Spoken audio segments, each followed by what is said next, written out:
আজকাল বাজারে তো সব ধরনের জিনিসপত্রই পাওয়া যায়, তবে নিজ হাতে তৈরি করে কোনো জিনিস উপভোগ করার মজাই আলাদা। হ্যালো ভিউয়ার্স, তোমরা সবাই কেমন আছো?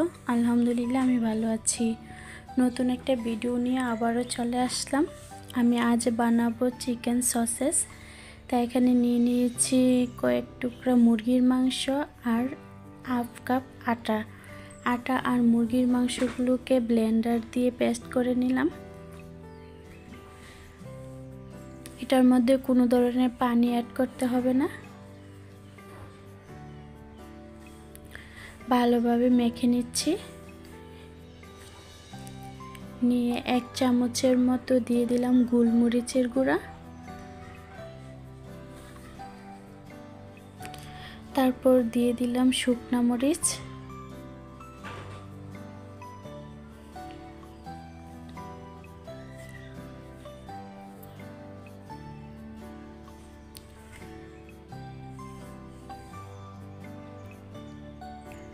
তারপর দিয়ে দিলাম লবণ,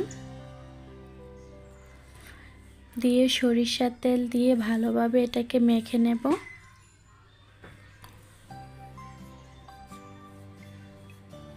দিয়ে দিলাম সরিষার তেল, তারপর ভালোভাবে এটাকে মেখে নিচ্ছি। আর এদিকে আমি একটা কাগজকে কয়েক টুকরা করে নিলাম। আমি সিম্পলভাবে ঘরোয়া পদ্ধতিতে সসেসটা বানাচ্ছি, তাই এই কাগজের মধ্যে বানাইতেছি। হাতের মধ্যে প্রথমে একটু তেল দিয়ে তারপর মাংসের যে কিমাটা এটাকে ভালোভাবে গোল করে তারপর লম্বা লম্বা করে নিয়ে একটা সাইজ দিয়ে দিচ্ছি।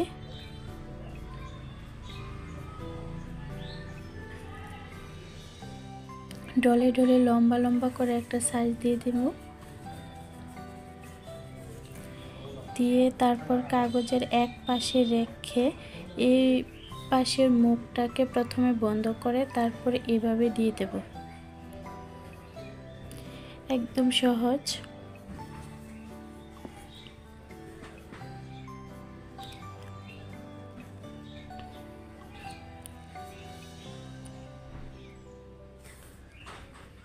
এক এক করে সবগুলো করে নিচ্ছি।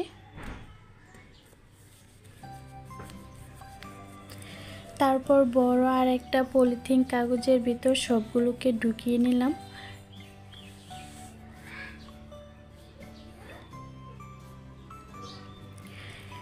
ভিউয়ার্স, আমার এই ভিডিওটা যদি তোমাদের কাছে ভালো লেগে থাকে অবশ্যই কমেন্ট করে জানাবা। ভিডিওটা যদি দেখতে মন চায় তাহলে পুরো ভিডিওটা প্লিজ দেখে দিও। আর এইদিকে আমি একটা প্যানের মধ্যে পানি গরম করে নিলাম, নিয়ে তারপর এগুলোকে দিয়ে দিলাম। দিয়ে 15-20 মিনিটের মতো জাল করে নিচ্ছি। দেখো, এটাকে আমি ইয়ের সাহায্যে চেক করে দেখলাম না শক্ত হয়ে আসছে, তাই বুঝে গেছে আমার সসেসটা হয়ে গেছে। উঠিয়ে নিলাম। উঠিয়ে আমি 20 মিনিটের মতো ডিপ ফ্রিজে রাখলাম। রাখার পর কেটে বাটিতে নিয়ে নিলাম। দেখো কত সুন্দর আসছে। অনেক শক্ত হয়ে গেছে, ডিপ ফ্রিজে রাখলে এটা বসে যায়। হে ভিউয়ার্স, আমার ভিডিওটা এই পর্যন্ত।